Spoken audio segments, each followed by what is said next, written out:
Salve Marcelo, bonitinho.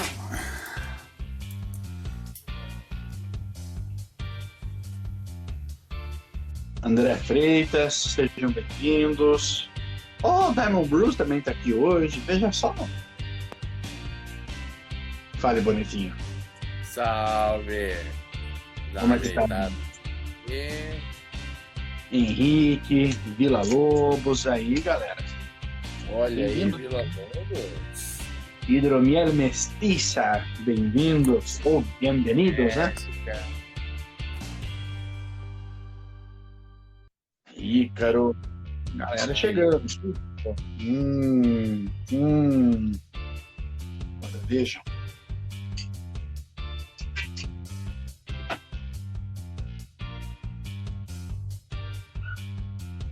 eu pegar um pedaço de papel aqui. Ó, menino Álvaro, Aviário Milionário, CSN, Léo Calate, Felipe, Charles. Todos muito bem-vindos, pessoal. Que legal, ó, aí. Pessoas já na abertura do negócio, hein? Isso aí. Thiago Vassalo, pessoal, obrigado. Isso aí, pessoal, isso aí. Muito bem. Hoje eu vou tomar um hidromel Abraço de Urso. Ganhei esse hidromel já deve fazer uns 3 anos, 4 anos, cara, eu não sei. Eu sei que faz uma cara que esse negócio tá aqui já. Aí tava caçando ali uns hidromelzinhos pra beber. Vamos tomar esse. É um Boucher. Rapaz, ó. A corzinha do Boucher tá bonita. Olha aí. Cara, eu acho que eu tô meio travando, Luiz. Não sei como é que tá aí. Não, aparentemente tá de boa. Tá de boa? Pra mim tá meio travando. Olha o que eu achei aqui. Você tá brincando? Cara, esse você não sabia mais que existia ainda. Ô, Saulo, não sacaneia, eu tô raspando a careca. Tô ficando careca, mas tô raspando, ó. E eu eventualmente vou cortar o cabelo. Então, calma. Já tá havendo uma certa pressão da esposa, da família, para que esse corte de cabelo aconteça. Olha aí o Vassalo se entregando. Puxei aquele. Tudo bem. Olha aí. Me recordo desse Boucher. Aliás, solicitaram um alô para a galera de São Paulo, do ABC, pessoal. Um grande abraço aí para todos vocês de Sampa, do ABC. Galera de São Paulo. Porra, não peguei o abridor, pera aí. Esqueci. Eudur Griffin, Paulo Alberto de Oliveira, sejam bem-vindos, pessoal. Só esperar mais 2 minutinhos, tá, galera? A gente já começa a embalar. Falando de São Paulo, ABC, papapá, Mr. Bernardes chegando. Olha aí. Edu Pará, era Paraná até outro dia, né? Mas o cidadão não para, não sossega, não se estabelece, né? O Pará também, né, Saulinho? Ó. Um abraço pro Pará também, pô.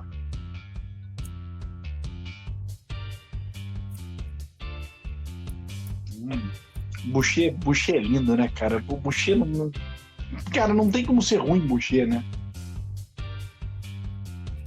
Boucher é vida, cara. Adri Silva. O Daniel, mestre das terapias naturais, das ervas. Muito bem-vindo, meu cara. De Daniel. Isso aí, muito bem. Essa semana nós não tivemos perguntas no YouTube.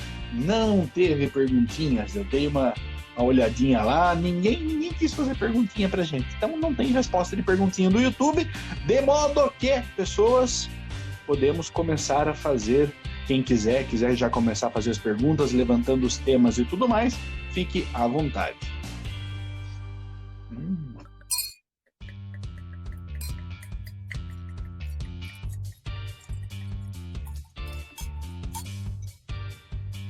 Olha só. Dá pra me ver ali na taça, ali no reflexo, ali, ó. Bom, clarificado ele se manteve, então. Se manteve, não... Cara, não decantou nada. Não decantou nada. Que louco. Pra não dizer que nada, no fundinho, bem no fundinho, aqui no topinho do cone, tem uma coisinha, mas é mínimo. Abel. Sunshine of Your Love. Hidromelzinho tradicional. Demi-sec. Como é que ele se manteve, Boneto? Tá vivo ainda ou usou? Tá vivo.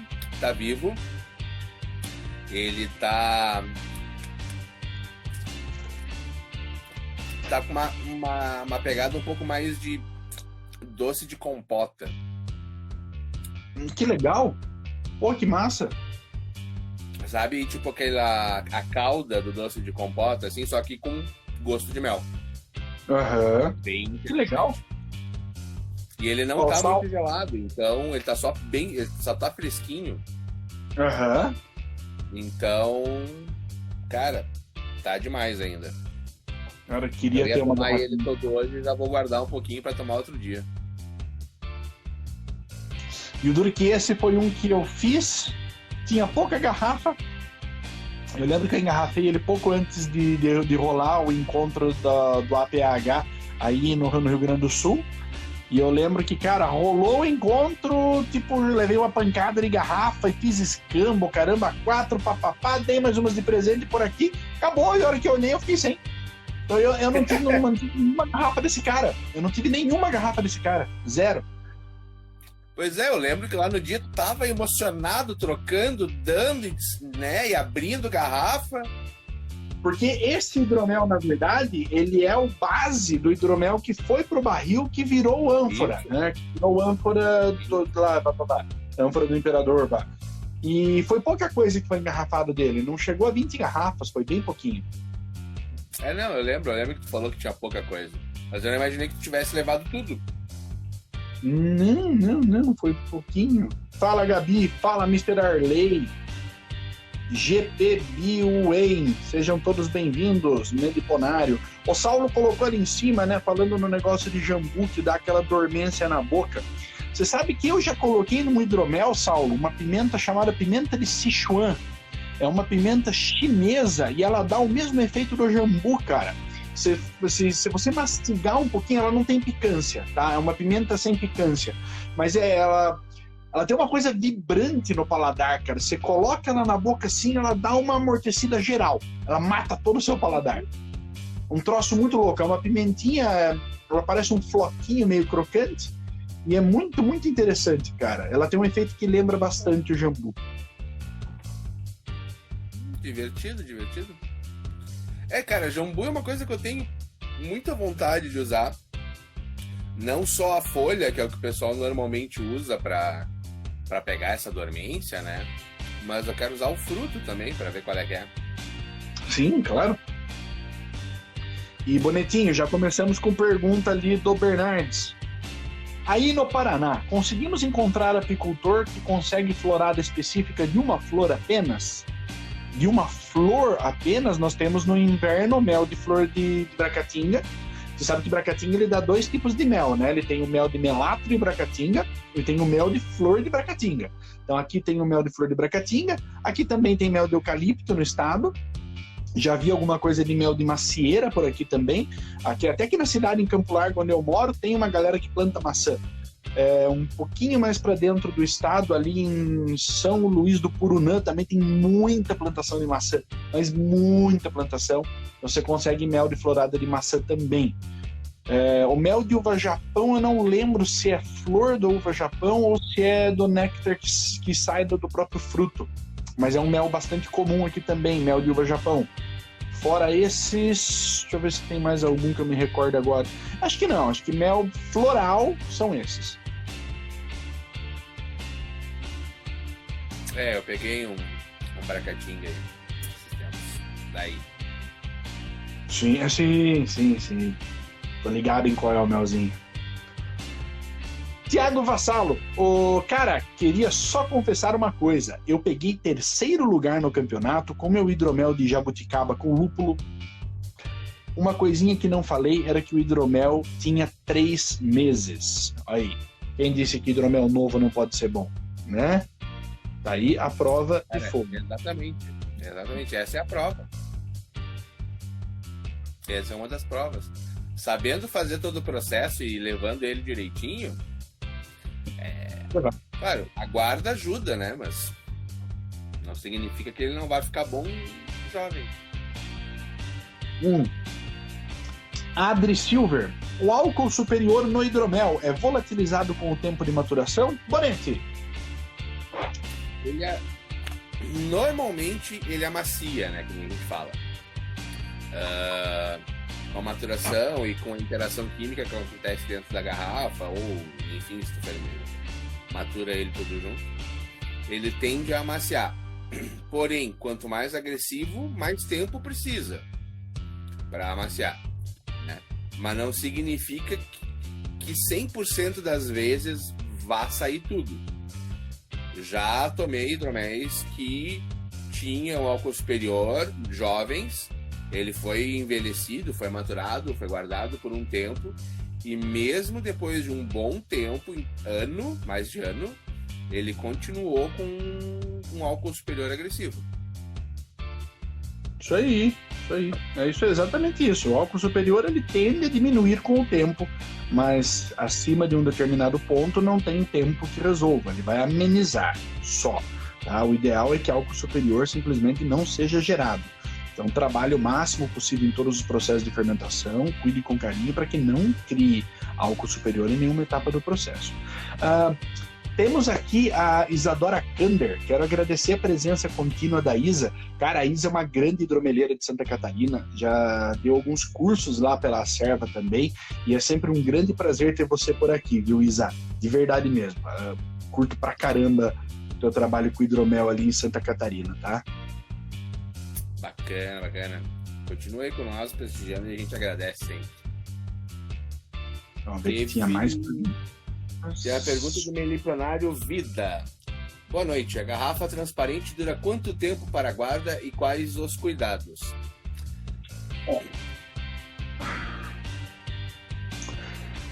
Garrafa transparente, né? A gente sabe que a luz é um dos fatores que causa oxidação na bebida, né? Então a luz ela vai judiar bastante. Então, a garrafa ser transparente, ela é um problema a partir do momento que você está expondo ela para a fonte de luz. Se você manter a sua garrafa em local escuro, sem vibração, sem odor forte, que a rolha também sofre um pouco com isso e tudo mais, ou seja, sem exposição, o hidromel vai durar bastante tempo, quase como numa garrafa escura. A garrafa é escura para proteger da luminosidade. Não é nenhum outro efeito fora isso que vai manter o seu hidromel estável e sem oxidação ali dentro. Então, cuidado principalmente com luz, tá? Se você vai numa loja, vai comprar o hidromel está exposto na prateleira, tomando luz do sol na testa, cara, esqueça, esse hidromel tá morto. Agora você vai lá, tá dentro de uma estrutura de madeirinha, guardadinho, ou você fez o teu hidromel, largou ele num armário, numa cave subterrânea, que nem essa sala aqui onde eu tô não tem janela, ela é completamente fechada. Ela tem um jardim de inverno com uma clarabóia lá em cima e fica com a luz apagada direto. Então você tem que proteger o hidromel de luminosidade. A cor da garrafa em si não é o que vai ser fundamental, vai ser fundamental a sua proteção em cima dela. O que pega, por exemplo, eu que tenho essa linha comercial que é inteira em garrafa transparente, né, a linha Spirits, o problema é o que o consumidor vai fazer. Nem sempre o consumidor sabe que o hidromel tem que ser armazenado longe da luz por estar numa garrafa transparente. E ele pode acabar deixando, que legal o hidromel, cara, vou largar lá na sala até tomar não sei o que tem. E ele ferrou com o teu hidromel, ele vai abrir o teu hidromel, ele vai falar que o teu hidromel é uma merda e, na real, foi o armazenamento dele no pós-venda. Então, cara, o hidromel é lindo, colocar ele em garrafa transparente é sempre um show à parte na vida, mas tem que tomar muito cuidado e orientar muito em relação à transparência das garrafas. Exato. Eu já faz um tempo que eu uso garrafa transparente nos meus caseiros, justamente por uma questão estética, né, que é mais bonito de ver. Só que, claro, tirando esses que eu deixo aqui, que são meus e que a maioria eu nunca vou abrir, porque eu tenho essa coisa de guardar Nunca vou abrir não, porque eu já separei uns que eu tinha dito que eu não ia abrir para tomar daqui para frente. Mas a minha ideia era ter uma garrafa guardada. Então esses aqui acabam sofrendo um pouco mais com luminosidade. Mas as minhas garrafas sempre ficam numa parte escura, né, dentro de caixa, armazenado direitinho, seco, para não ter nenhum tipo de problema de oxidação por luz, né, por iluminação. Mas fora isso, não tem grandes diferenças. Exato. Meliponário Vida, qual o melhor momento, Sr. Bonetti, para usar bentonita? Então, eu tenho visto muito pessoal, eu acompanho muito grupo, né? Eu vejo bastante grupo gringo e eu vejo o pessoal usando muito na fermentação, adição na fermentação já. Né? Montou o mosto, fez a adição da levedura, já coloca um pouco de bentonita. Eles dizem que com isso clarifica mais rápido, né? Mas eu tenho eu nunca fiz o teste, mas eu tenho uma certa dúvida por conta de que ela pode arrastar de repente um pouco de levedura que seria importante no processo. Idealmente, a gente está acostumado a usar no final do processo, né? Quando a gente quer fazer a clarificação. Né? Terminou a maturação, tu ainda tem sedimento suspenso, então tu solubiliza, né? Homogeneiza ela em água ali e tal, e aí tu faz a adição no mosto para fazer a limpeza e arrastar o resto do que possa ter em suspensão. Né? Eu nunca usei bentonita, sempre usei outros métodos de clarificação, mas a prática normal que a gente tem aqui é essa, é fazer a adição no final no pré-invase, né, que é para limpar antes de vazar. No mundo do vinho não é raro você colocar bentonita na fermentação. Se coloca. A maior eficiência que você tem de colocar bentonita ou logo na fermentação ou no final da fermentação, no mundo do vinho, tá? Tô fazendo um paralelo aqui de uso que eu tenho conhecimento de mais cedo. Eu também uso bentonita pós-fermentação, depois da primeira trasfega. Quando eu faço a primeira trasfega, eu adiciono a bentonita durante a própria trasfega, porque assim eu já tenho uma homogeneização do mosto mais legal. Mas no mundo do vinho se usa muito bentonita logo na reta final da fermentação, porque ela auxilia no processo de filtragem quando você usa filtro por terra diatomácea. Tá? Então ela ajuda a formar uma filtragem mais compacta, uma borra mais compacta, ela limpa um pouco melhor. Tá? Então o uso que eu conheço mais cedo da bentonita seria mais isso. O problema é que a gente caseiro não tem como filtrar com terra diatomácea, né? O filtro de terra diatomácea é complexo, trabalha com pressão, trabalha com camadas de retenção de terra, é uma coisa bem louca. Então caseiramente isso não é muito viável. Sempre usei ela pós-fermentação, sempre tive um resultado muito legal. Gosto muito da bentonita, principalmente pelo custo-benefício dela. Ela é ridiculamente barata, dura um monte e, cara, abaixa. Ela limpa bastante coisa que está ali no mosto mesmo, tá? Eu, particularmente, gosto de bentonitinha.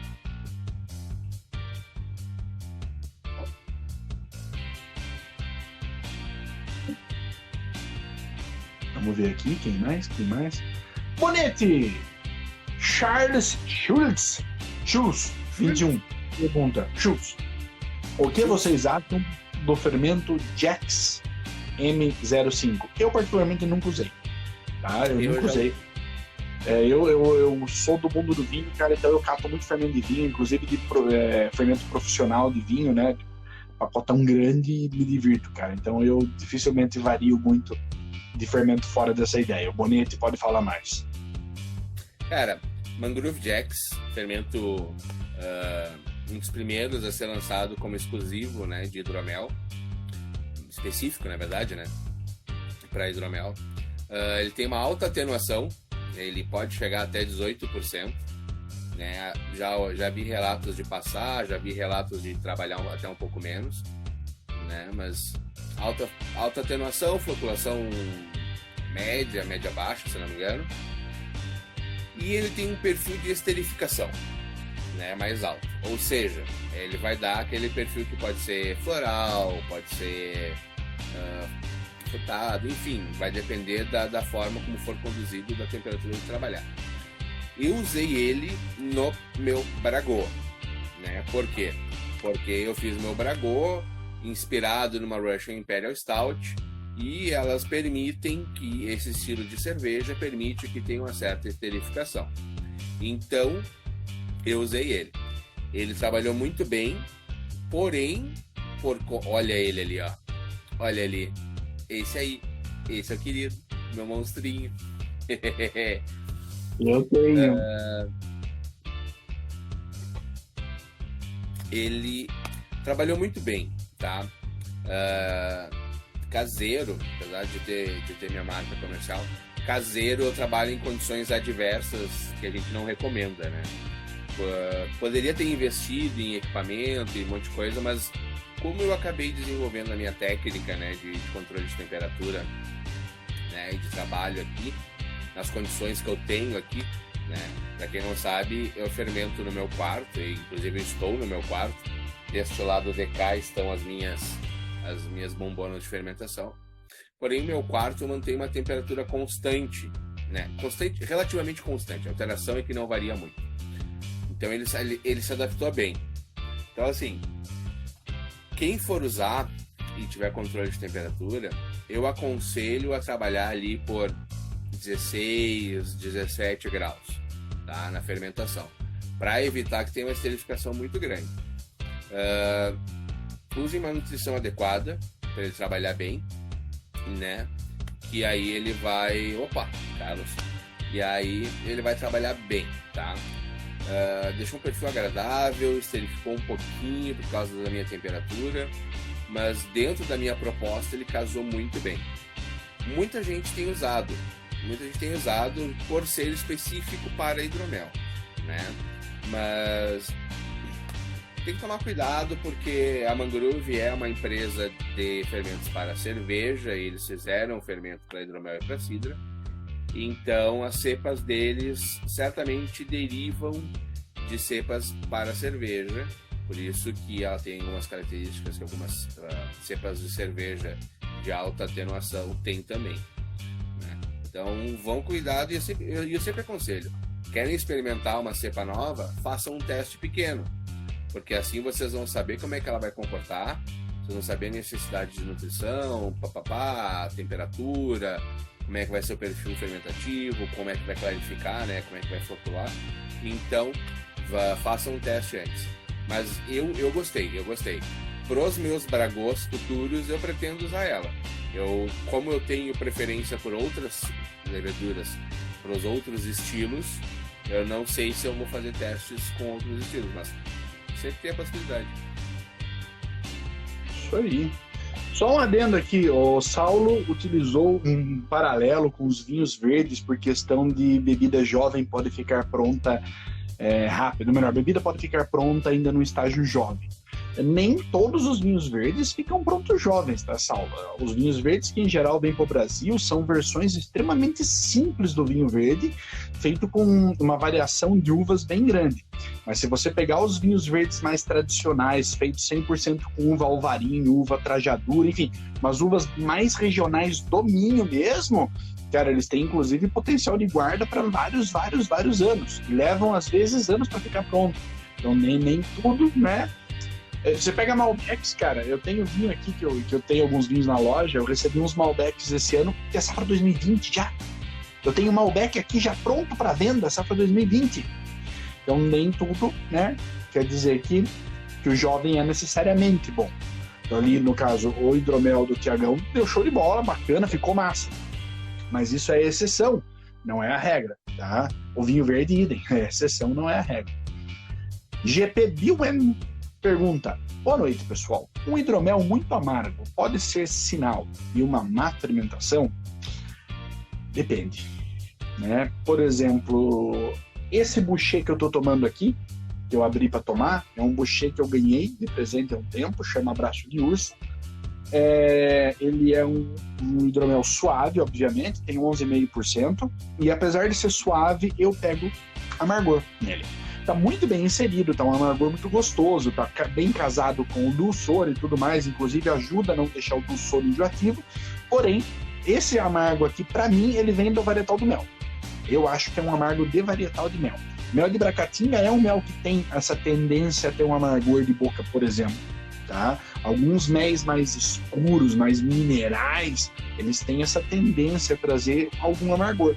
Então precisa ver se o mel que você usou já não tinha essa tendência de amargor lá atrás, que aí do processo de fermentação pode ter ampliado isso. Agora, cuidado, também tem sim processo fermentativo errado que pode trazer sensação de amargor. Inclusive excesso de geração de SO2, e esse SO2 não foi devidamente liberado do hidromel.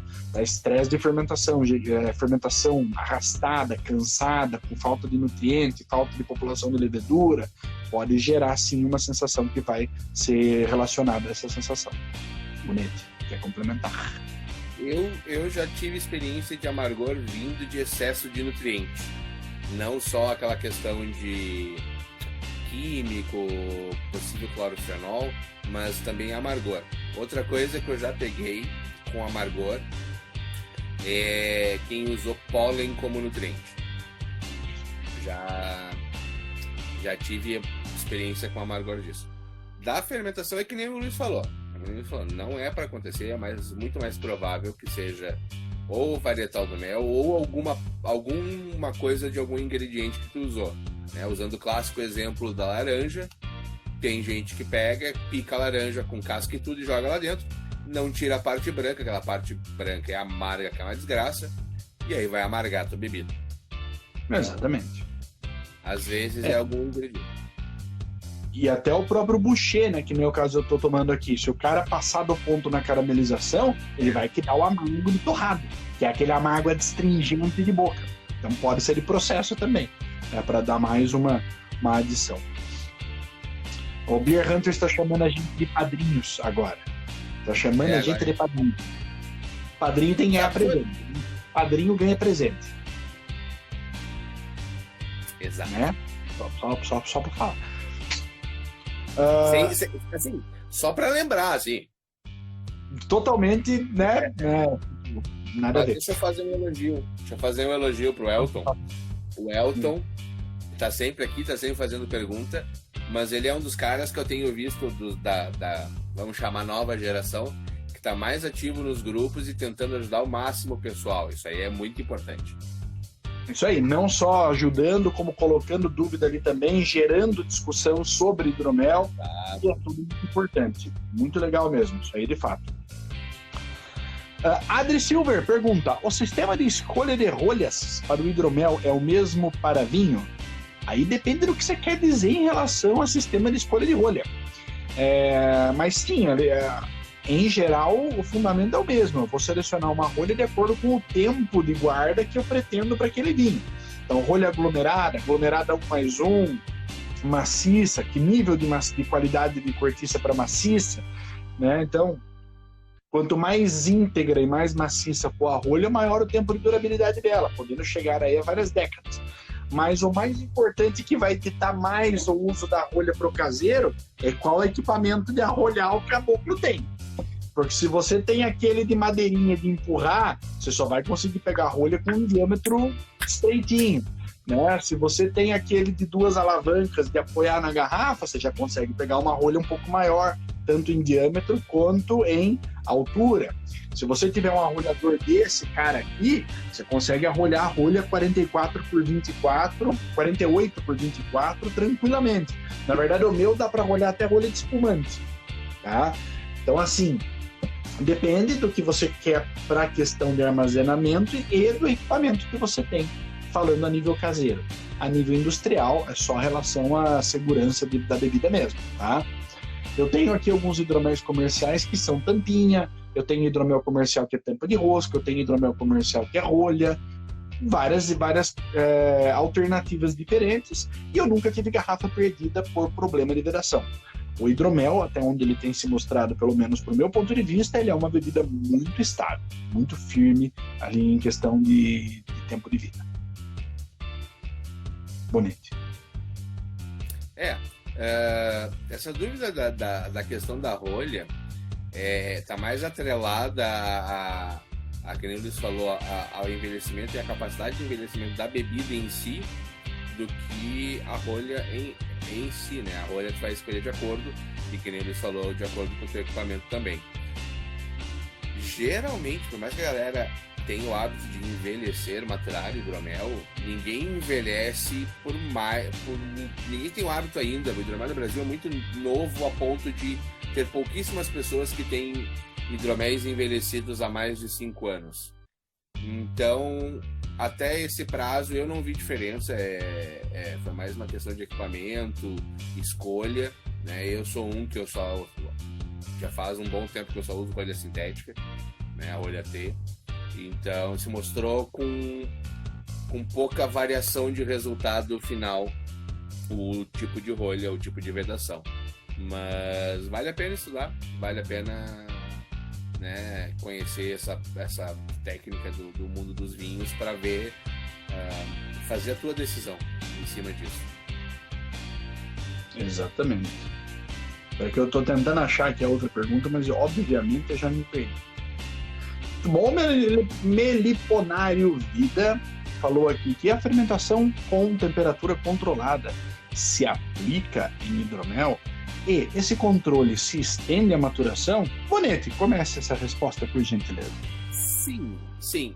Fermentação é um processo, por mais que cada tipo de bebida tenha as suas peculiaridades, o processo é muito similar, né? As cepas, elas têm uma faixa de trabalho, né? A maioria das que a gente está acostumado a trabalhar aceitam uma faixa até grande, porém, o ideal que a gente costuma trabalhar e costuma recomendar e tem os melhores resultados em cima disso é até 20 graus, de preferência entre 16 e 18, para ser uma fermentação um pouco mais lenta, porém um pouco mais limpa. Tá claro, isso também depende de cepa para cepa, né, outras variantes. Mas a temperatura influencia sim, a maturação também. Quanto mais quente, mais rápido ocorrem as interações químicas. Tanto faz na fermentação, tanto faz na maturação, né? Que continuam acontecendo essas interações. Então, a gente costuma trabalhar com temperatura... Trabalhar é modo de dizer, mas a gente recomenda sempre, pelo menos eu e o Luiz e uma galera que a gente conhece e tal, a gente vê o pessoal recomendar maturação, assim, isso está envelhecendo, pré-consumo, temperatura de cellar, como é que é a tradução? Eu esqueci. Não é adega.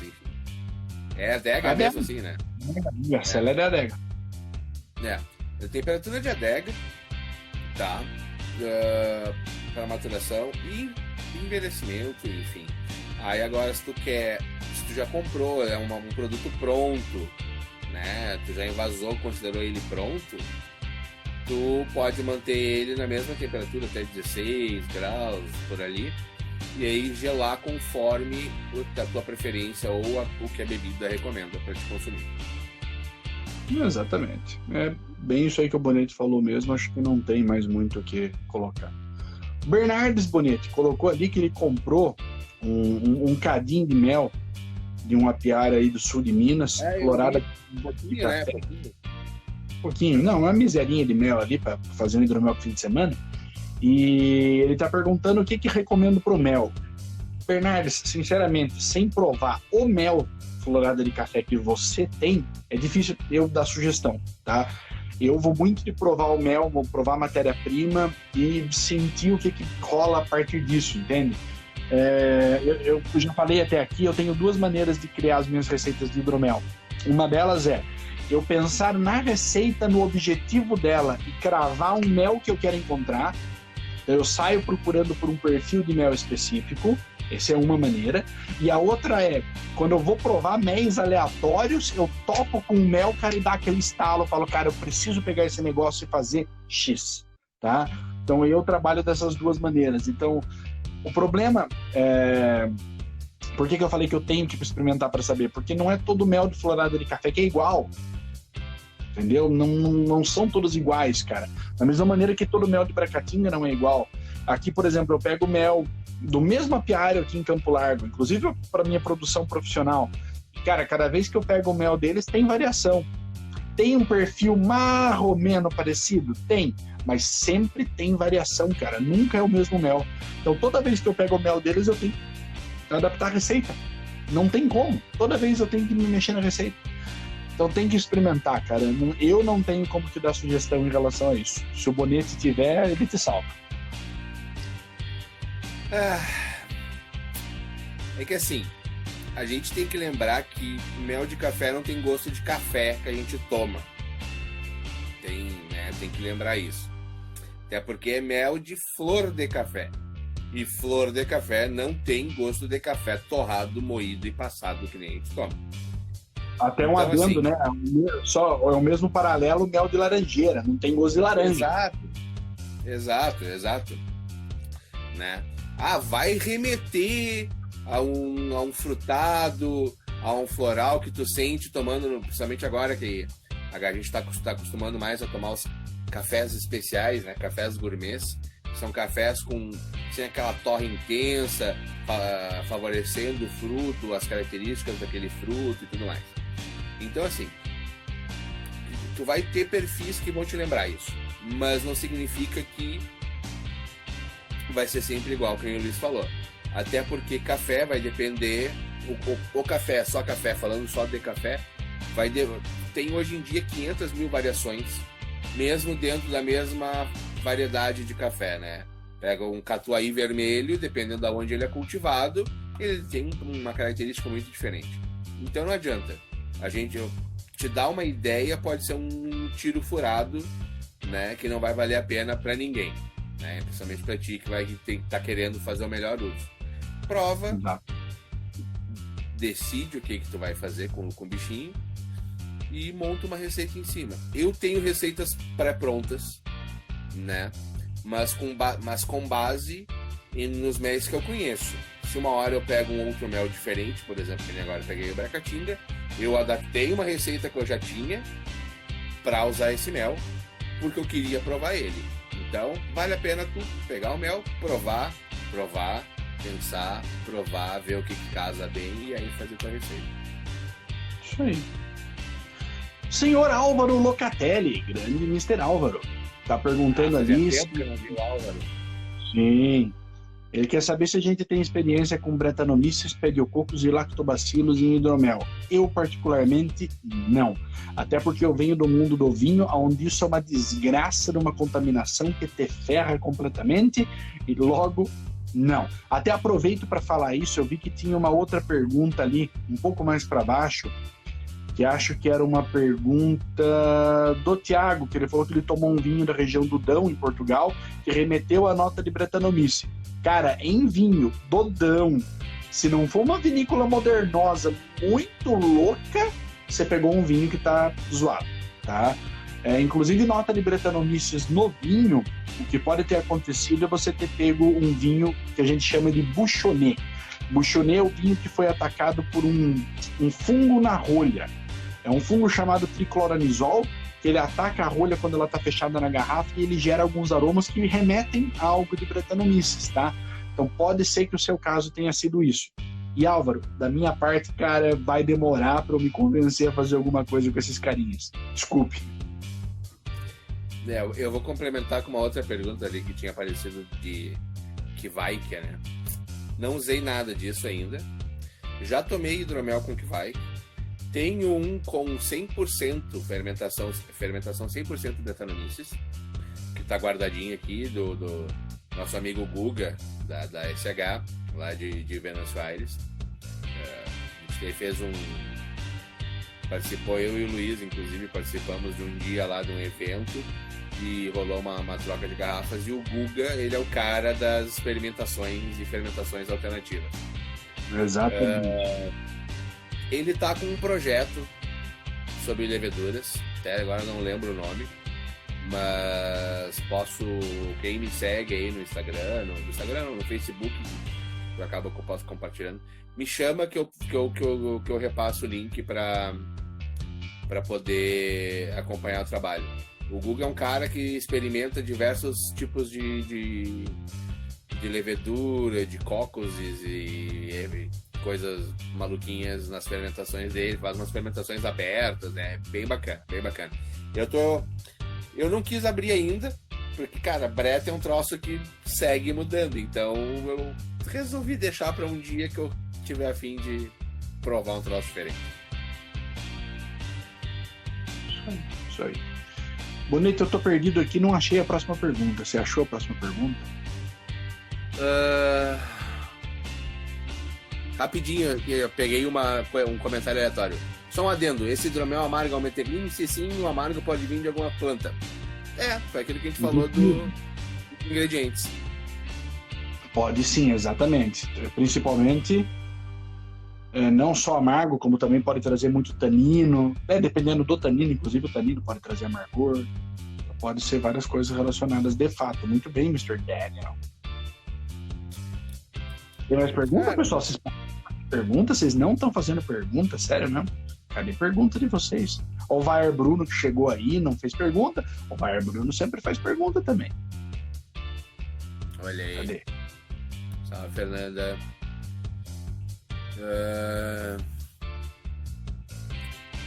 Vamos ver se eu acho mais pergunta aqui perdida para trás.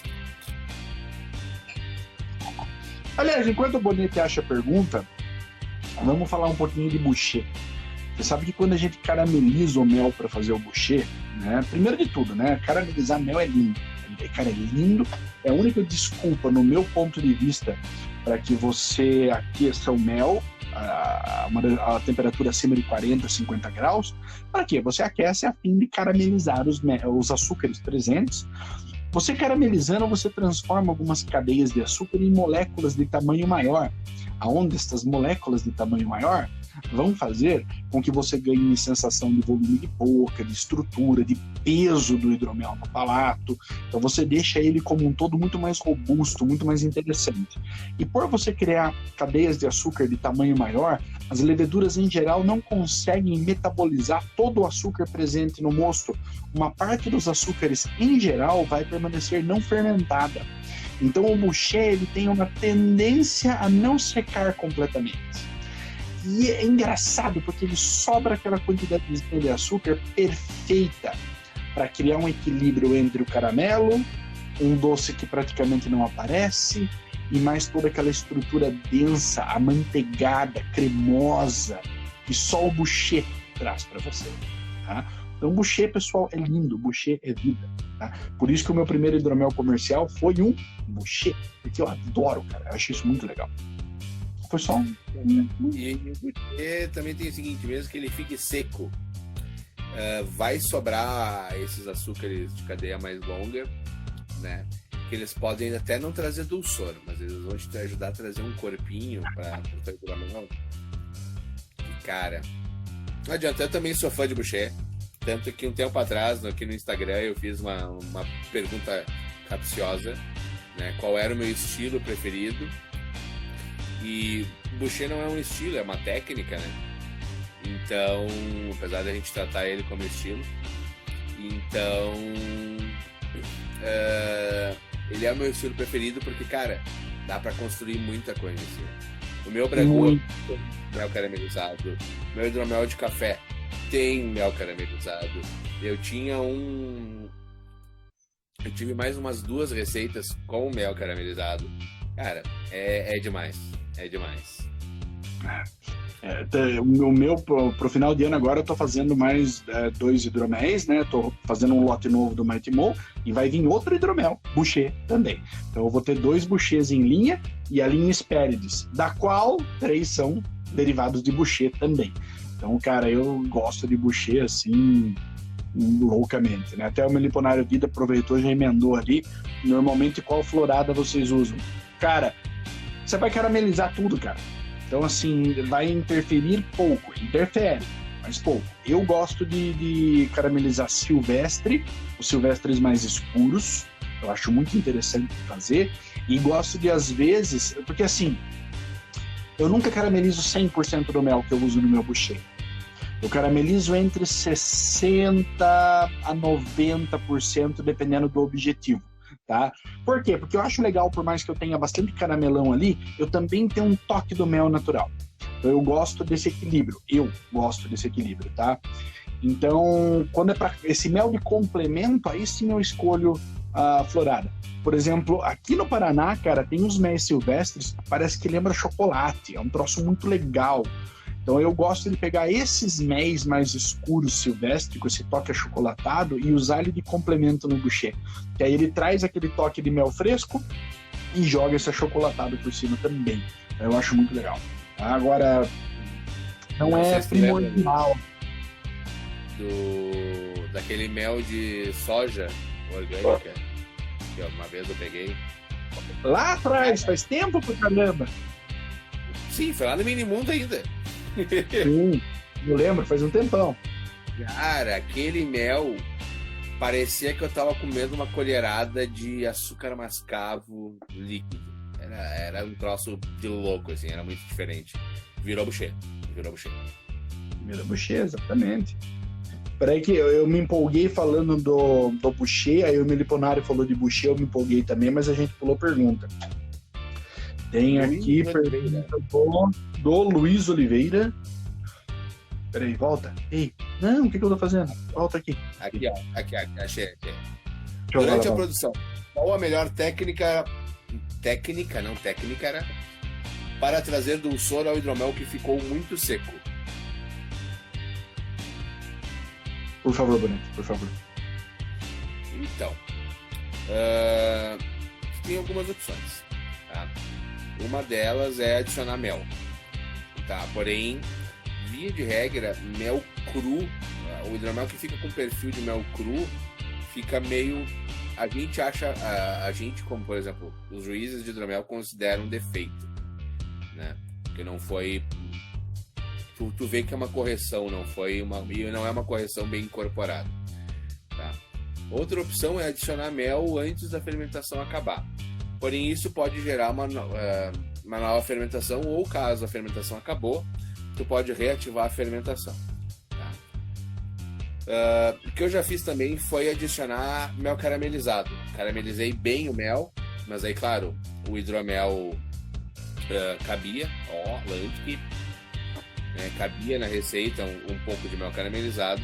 Então eu adicionei depois que a fermentação acabou, caramelizei bem para formar cadeias longas, e aí eu sabia que a levedura não ia consumir. Outra opção seria fazer a parada química, né, da fermentação, né, usar o meta e o sorbato para fazer a conservação e a parada das leveduras, e aí tu fazer um backsweetening para poder ajustar o dulçor do jeito que tu quer. O que eu já fiz também foi colocar lactose, que nem o pessoal tem feito nas cervejas.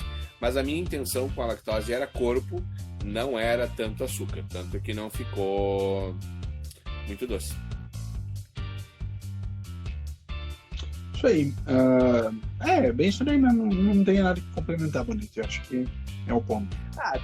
Tem uma vertente nos Estados Unidos que por muito tempo eu vi que estavam usando stevia. Até a gente no grupo da SH essa semana se falou sobre isso. Pois eu já tomei hidromel com stevia e parecia que eu tava tomando remédio, xarope, sabe? Que eu não gosto de falar disso. Tem um país produtor de vinho, nosso vizinho aqui, que usa stevia em todos os vinhos carro-chefe dele, que o brasileiro adora.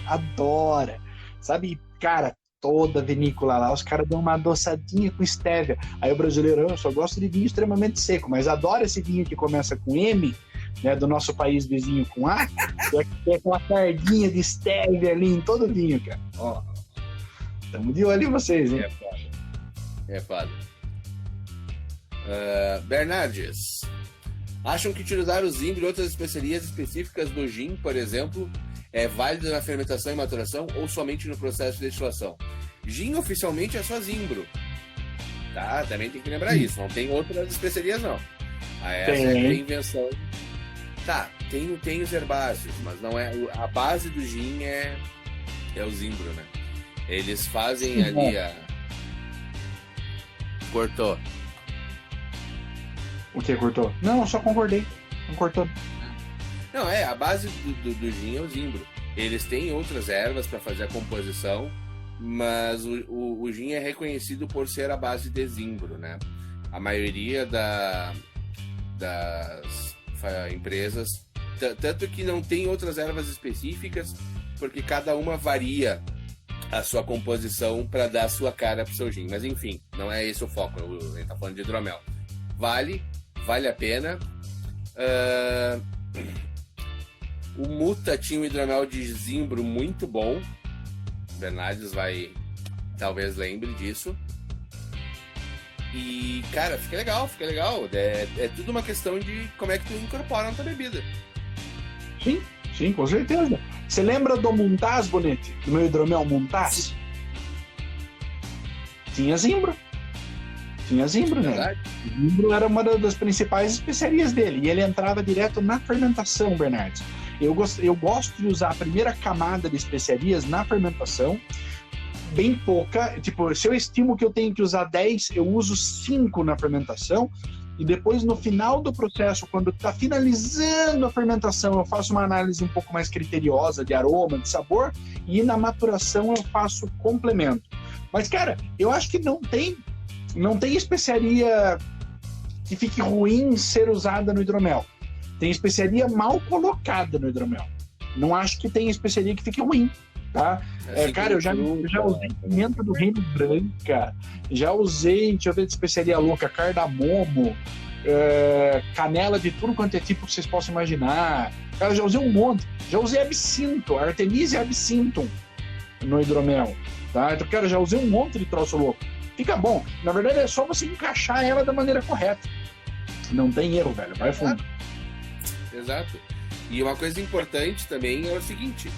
O Luiz falou, usei tudo que é tipo de canela. Tem que ver como é que tá a tua especiaria também. Questão aromática, questão de sabor. Que ela vai emprestar pra tua bebida. Porque, cara, a gente toma por base um perfil sensorial genérico médio, né? Mas nem sempre é assim, né? Então tem que conhecer, que nem a gente sempre fala, tem que conhecer teus ingredientes.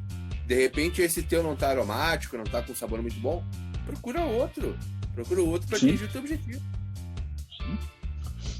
Bernardes, não, o que você tomou meu com café era café e baunilha. Era um boucher café baunilha que eu fiz. Chamava Balista, aquele hidromel lá. O meu com cardamomo era o Montaz, que tem uma grande chance de você ter tomado também, porque o Montaz ele ali é contemporâneo do evento que teve do segundo EAPH que foi em Sampa. Então tem uma grande chance de você ter tomado ele por ali também, tá? Exato, o Montaz faz tempo. Sim, cara, o Montaz é de 2014, a primeira vez que eu fiz ele. Ele é lá de 2014, o Montaz é velho de guerra. Meliponário Vida, posso carbonatar hidromel? Barbaridade se pode. Não só pode, como mostrarei o hidromel carbonatado para você. Eu tenho dois à venda na loja, para você ter uma ideia. Comercial. Aqui está o Langskip carbonatado. Na verdade, ele é método champenoise, quase 1 ano de maturação sobre as borras. E eu tenho o hidromel Valkyria, também champenoise, carbonatado natural. O Valkyria tem mais de 1 ano de maturação sobre as borras. Então são 2 hidroméis com 2 perfis levemente distintos. Os 2 são champenoise, são espumantão. Cara, borbulha loucamente. E fica maravilhoso. Tem várias técnicas que você pode utilizar. Você pode fazer carbonatação forçada, você pode fazer charmat, você pode fazer champenoise.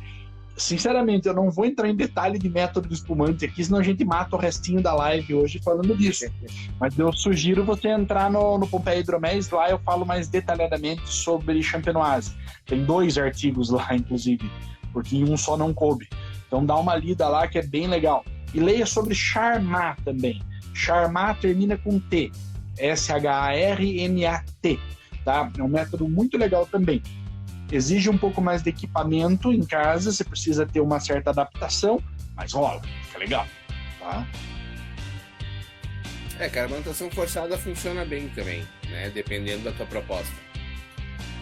Aí é um pouco mais tranquilo de se atingir. Mas depende muito da tua proposta. Sim, sim.